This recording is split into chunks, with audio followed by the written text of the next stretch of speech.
Bir gəncin nəfsinə necə hakim olması ilə bağlı Əllamə Təbatabayiyə yazdığı məktub. Bir gənc Əllamə Təbatabayiyə yazdığı məktubda ondan nəfsə hakim olmağın yollarını soruşur.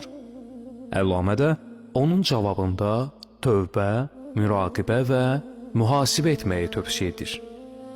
Həmin gəncin Əllamə Təbatabayiyə yazdığı məktub belədir. Görkəmli filosof Ayətullah Əl-Üzma Təbatabai cənablarına Salamun aleykum və rəhmətullah. 22 yaşlı bir gəncəm. Mənə elə gəlir ki, mənim bu sualımı yalnız siz cavablandıra bilərsiniz. Elə bir mühit və şəraitdə yaşayıram ki, nəfsani istəklər və arzular mənə hədsiz dərəcədə hakim kəsilmiş və məni öz əsarətində saxlamışdır. Bu da məni Allaha doğru hərəkətdən və istedadlarımın çiçəklənməsindən məhrum edir. Sizdən xahiş edirəm ki, mənə yol göstərin.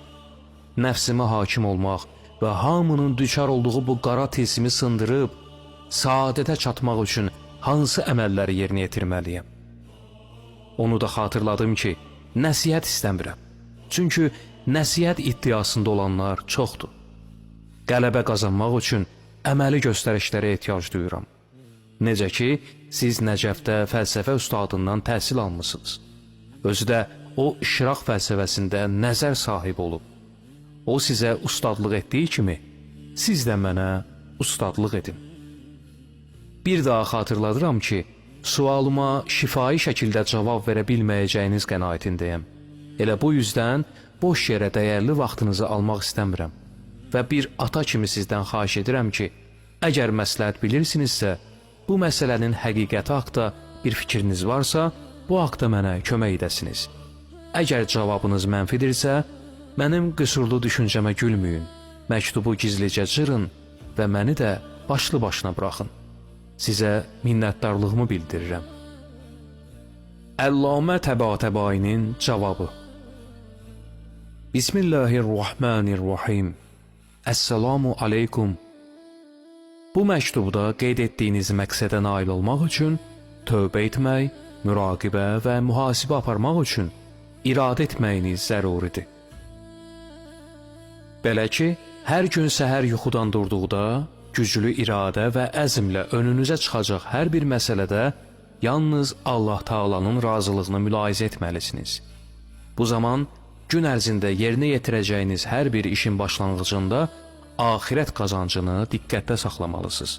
Belə ki, əgər onun sizin axirətiniz üçün faydası yoxdursa, hər nə olursa olsun yerinə yetirməməlisiniz.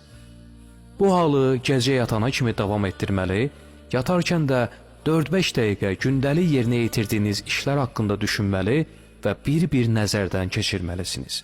Onların hər hansı biri Allahın razılığı əsasında olubsa, şükür etməli, hansı birində xətaya yol verilibsə, Allahdan bağışlanma diləməlisiniz. Bu proseduru hər gün davam etdirin. Bu metod işin əvvəlində çətin və nəfsə ağır gəlsə də, nicat və qurtuluş açarıdır. Hər axşam yatmazdan öncə mümkünsə Müsəbbihat surələrini, yəni Hədid, Həşir, Səf, Cümə və Təğabun surələrini oxuyun. Mümkün deyilsə, yalnız Həşir surəsini oxuyun və 20 gündən sonra mənə məktub yazıb öz halınız haqqında məlumat verin. İnşallah ki, müvəffəq olacaqsınız. Vəssalamu aleykum. Məhəmməd Hüseyn Təbatabai.